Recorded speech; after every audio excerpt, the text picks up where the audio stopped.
sore. Di sini kita akan membahas perdagangan internasional yang akan ditemani oleh ayah saya.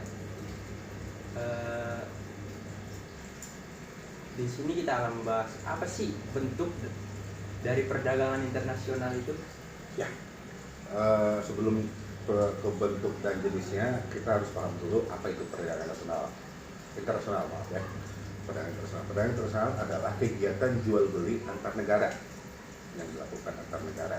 Nah, secara itu bisa bentuk bilateral, regional, atau multilateral. Jadi regional itu bilateral itu antar negara, regional itu antar negara dalam satu wilayah, multilateral itu kerjasama beberapa negara tapi tidak dibatasi oleh wilayah gitu. Jadi nggak ada kesamaan wilayah, bisa antara contohnya kayak G20.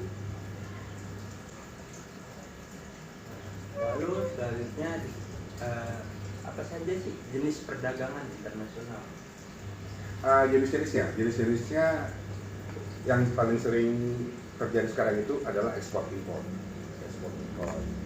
Terus ada juga barter, mungkin barter barang ditukar dengan barang.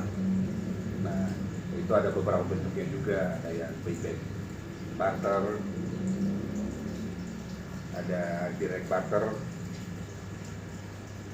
Nah, terus ada juga berupa konsinyasi.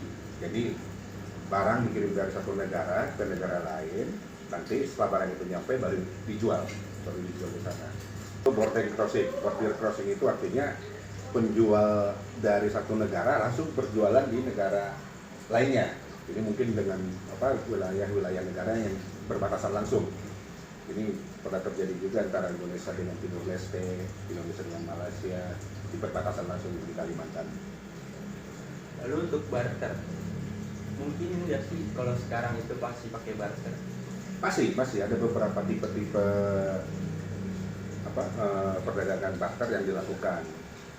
Nah, ini bisa jadi direct barter langsung, ada big bag barter, masih ada sampai sekarang. Lakukan perdagangan internasional Yang paling utama itu salah satunya pemenuhan kebutuhan.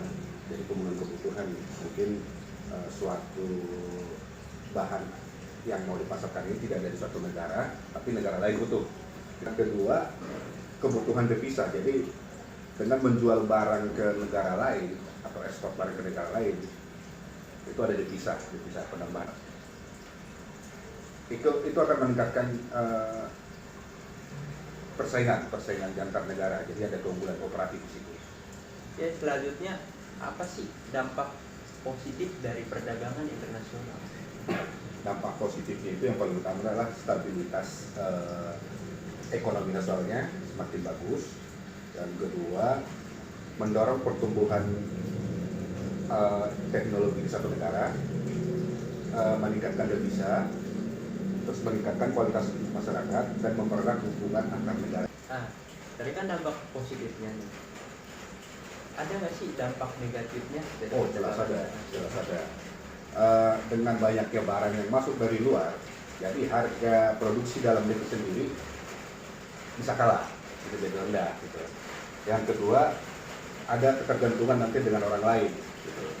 Karena mungkin ketidakmampuan untuk menciptakan sendiri atau memproduksi sendiri, jadi tergantung orang lain.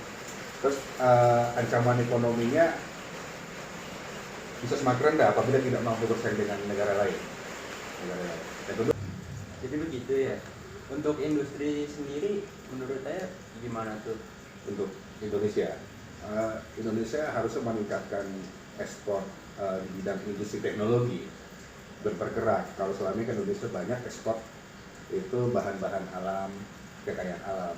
Nah, pergerakan ke ekspor teknologi saya rasa bagus untuk meningkatkan perekonomian Indonesia ke depan. Dan itu udah mulai dijalankan kok sekarang.